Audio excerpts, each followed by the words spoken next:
பல்லாண்டு பல்லாண்டு பல்லாயிரத்தாண்டு பல கோடி நூறாயிரம் மல்லாண்ட தின்தோல் மணிவண்ணா உன் செவ்விழி செவ்வி திருகாப்பு.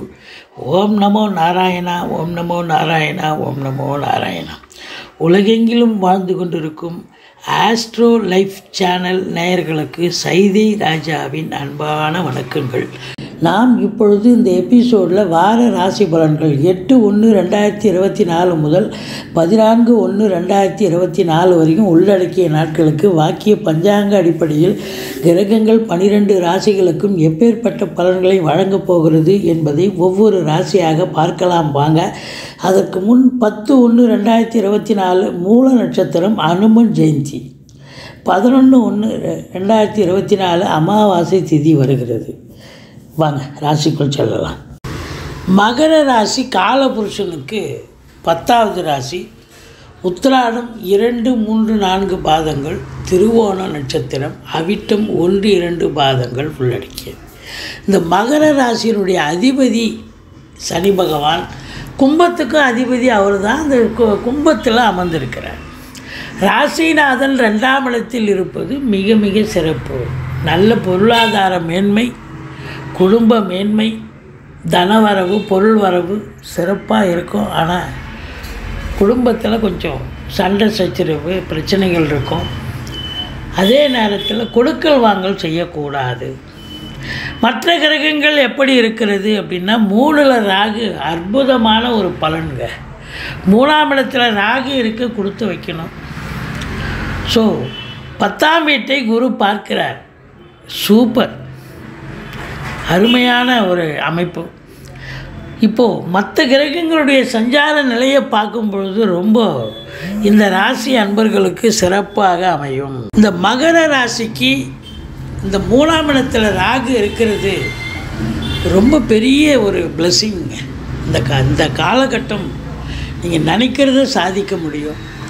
உள்நாட்டு வாணிபம், வெளிநாட்டு வாணிபம், ஏற்றுமதி இறக்குமதியாளர்கள், ஷேர் மார்க்கெட்டில் இன்வெஸ்ட் பண்ணுறவங்க, ஸ்பெக்குலேஷன் பண்ணுறவங்க, ஆன்லைன் பிஸ்னஸ் பண்ணுறவங்க, ஹோட்டல் பிஸ்னஸ் பண்ணுறவங்க, எந்த தொழில் நீங்கள் இது நான் சொன்னது தவிர மீது எந்த தொழில் செஞ்சாலும் சரி, அந்த தொழிலில் ஒரு திருப்பு முனை ஏற்பட்டு நல்ல ஒரு சம்பாத்தியத்தை நிச்சயமாக பார்க்க போகிறீங்க அப்படின்னு சொல்லலாம்.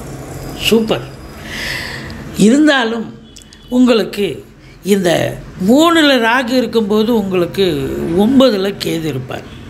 அப்போ 9ஆம் இடம் கேது அப்படின்னா 9ங்கிறது தந்தை ஸ்தானம், பாக்கியஸ்தானம். இப்போ பாக்கியஸ்தானத்தில் கேது இருக்கார் அப்படின்னாக்கா அருமைங்க. அதாவது நெகட்டிவ்லாம் நடக்கும். 9ல் கேது இருந்தால், கேது தசை நடந்தாலோ இல்லை வேறு ஏதாவது உங்களுக்கு ஒரு தடைகள் நிறைய ஏற்படும். இந்த 9ல் கேது இருந்தாக்கா இந்த காலகட்டம் பார்த்திங்கன்னா, நீங்கள் வெளிநாடு போகிறீங்கன்னா கூட கொஞ்சம் உங்கள் தாஸ்தா வச்சுக்கல சரியாக எடுத்துக்கிட்டு போகணுங்க. ஜாக்கிரதையாக இருக்கணும். தந்தைக்கும் உங்களுக்கும் கருத்து வேறுபாடு வரும். அது மட்டும் இல்லை, ஆன்மீகத்தில் நாட்டம் இருக்கும். நீங்கள் ஆன்மீகத்தை கொஞ்சம் இன்வால்மெண்ட் ஆகிட்டிங்கன்னு சொன்னால் அதுவும் பிள்ளையாரை கெட்டியமாக பிடிச்சிட்டிங்கன்னு சொன்னால் கேதுவால் ஏற்படக்கூடிய தீய பலன்கள் விகிதாச்சாரம் குறையும். ஃபுல்லாக டோட்டலாக 0 ஆகிடும் நான் சொல்ல வரல, விகிதாச்சாரம் குறையும், அவ்வளோதான். கேது 9ல் இருந்தால் கண்டிப்பாக கெடுப்பார். தந்தைக்கும் உங்களுக்கும் தேவையில்லாமல் யாராவது ஒருத்தர் போட்டு கொடுத்து உங்கள் 2 பேரையும் விரோதியாக ஒருத்தருக்கு சண்டை போட விடலாம். அது மட்டும் இல்லை, அவருக்கு தேக ஆரோக்கியத்தில் பிரச்சனை வரும் உங்கள் தந்தைக்கு.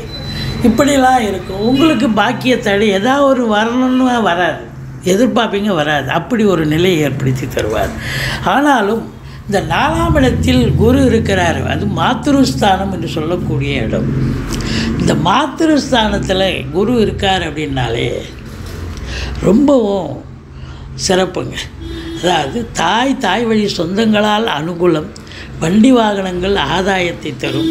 மற்றபடி உங்களுக்கு பார்த்தீங்கன்னு சொன்னால் சுகஸ்தானம்னு சொல்லக்கூடிய இடம். அப்போது உங்களுக்கு பிள்ளைகளுடைய கல்வி கூட சிறப்பாக அமையக்கூடிய ஒரு நிலை. இந்த 5ஆம் இடத்து அதிபதி சுக்கிரன் சனி பார்வை பெற்று 5ஆம் இடத்தை பார்க்குறார். இப்போ பிள்ளைகளுடைய உயர்கல்வி, அவங்களுடைய நிலை, அவங்களுக்கு சனி பார்வையில் இருக்கிறதால அவங்களுக்கு தேக ஆரோக்கியத்தில் கொஞ்சம் அக்கறை தேவை அப்படின்னு சொல்லலாம். மற்றபடி உங்களுக்கு திடீர் அதிர்ஷ்ட வாய்ப்புகள் தேடி வரும். 8ஆம் இடத்தை பார்க்குறதால, குரு பார்க்குறதால வரா கடன்கள் வசூலாகும். இன்சூரன்ஸ் பணம் கிளைம் ஆகி கைக்கு வரக்கூடிய ஒரு காலகட்டம். மற்றபடி உங்களுக்கு பார்த்திங்கன்னா 8ங்கிறது அதிர்ஷ்டம், அதாவது மறைமுக கல்வின்னு சொல்லுவாங்க. அதாவது இந்த கல்வி படிப்பாங்க, ஆராய்ச்சி கல்வி சொல்லுவாங்க. அந்த ஆராய்ச்சி கல்வி படிக்கிறவங்களுக்கு பார்த்திங்கன்னா ரொம்ப சிறப்பாக இருக்குது.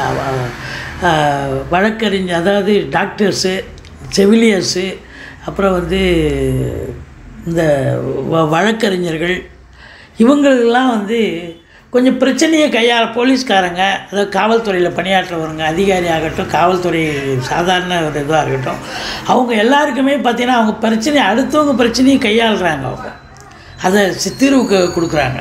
அப்போ அவங்களுக்கு எந்த பிரச்சனையும் வராது, சூப்பராக இருக்கும். மற்றபடி உங்களுக்கு 10ஆம் இடம் குரு பார்வையில் இருக்கிறதால இந்த 7.5 சனி உங்களை ஒன்றும் பெருசாக பாதிக்காது. தொழிலில் ஒரு திருப்பு முனை ஏற்படும். நீங்கள் எங்கெல்லாம் கடன் கேட்குறீங்களோ அங்கெல்லாம் கடன் கிடைக்கும். கடன் கிடைச்சி நீங்கள் அதை தொழிலை விரிவாக்கம் பண்ணலாம், இல்லை தொழிலை மாற்றி அமைக்கலாம். சூப்பராக அற்புதமாக இருக்குது அப்படின்னு சொல்லுவோம்.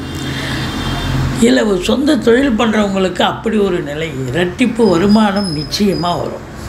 வேலையில் இருக்கேன், நான் அரசு வேலையில் இருக்கேன், கவர்மெண்ட் வேலையில் இருக்கேன் அப்படின்னு சொன்னால் அரசு சார்ந்த துறை இல்லை தனியார் துறையில் வேலை பாருங்கள். யாராக இருந்தாலும் உங்களுக்கு உங்களுடைய சலுகைகள் அனைத்தும் கிடைக்கும். ப்ரமோஷன் வேணுமா ப்ரமோஷன், இன்க்ரிமெண்ட்டு காத்திருக்கிறவங்க இன்க்ரிமெண்ட்டு, இல்லை உங்களுக்கு மேலதிகாரி சக ஊழியருடைய டார்ச்சர்கள் இது வரைக்கும் இருந்திருக்கும், இப்போ அதெல்லாம் இருக்காது. சௌகரியமாக சந்தோஷமாக சலுகைகளோட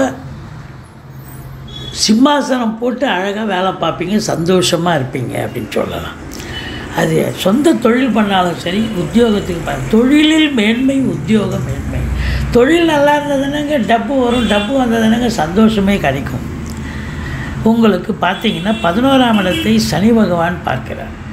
அப்போது பார்க்குறார் அப்படின்னு சொன்னால் மூத்த சகோதரத்துக்கும் உங்களுக்கும் கருத்து வேறுபாடு வரும், கொஞ்சம் விட்டு கொடுத்து போங்க. அதே போல் பெண்களுக்கு உடல்நிலையில் கொஞ்சம் பிரச்சனைகள் வரலாம், இல்லை உங்களுடைய பிள்ளைகளுக்கு உடல்நிலையில் பிரச்சனைகள் வரலாம், இல்லை பெண்களால் இல்லை பிள்ளைகளுக்கும் கருத்து வேறுபாடு ஏற்படும்.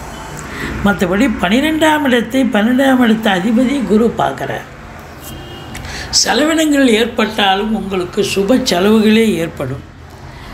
8 12 இருக்கார். 8 12 இருக்கலாம், ஒன்றும் தப்பில்லை. செவ்வாய் 5 பரிவர்த்தனை யோகத்தில் குருவும் செவ்வாயும் இருக்கிறதால வெளிநாடு சம்பந்தப்பட்ட விஷயங்கள் உங்களுக்கு அனுகூலத்தை தரும். யாரெல்லாம் வெளிநாடு போகணும் அப்படின்னு நினைக்கிறவங்களாம் இந்த காலகட்டத்தை பயன்படுத்தி கொள்ளுங்கள். சூப்பரான காலகட்டம், நினைக்கிறத சாதிக்க முடியும் அப்படின்னு சொல்லலாம். மொத்தத்தில் இந்த ராசியில் பிறந்த அன்பர்களுக்கு ஒரு நிம்மதியான சந்தோஷமான ஒரு வாரம் என்று சொன்னால் நிச்சயமாக சந்தோஷமாக இருப்பீங்க. நோ டென்ஷன், நோ பதட்டம். அதே நேரத்தில் தொழில், வேலை, உத்தியோகம் சிறப்பாக இருக்கும். சந்தோஷமாக இன்வால்மெண்ட்டாக வேலை பார்ப்பீங்க.